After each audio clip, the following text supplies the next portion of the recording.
İyi günler arkadaşlar. Kanalımıza hoş geldiniz. Bugün yine sizler için yepyeni videolarla karşınızdayım. İki başarılı oyuncularımız Elçin Sangu ve Barış Ardus'tan güzel paylaşımlarını sizler için hazırladık.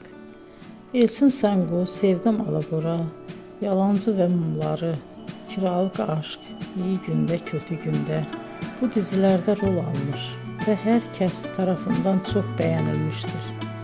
Biz de Elçin Sangu ve Barış Ardus'tan en güzel sempatik fotolarını sizler için hazırladık.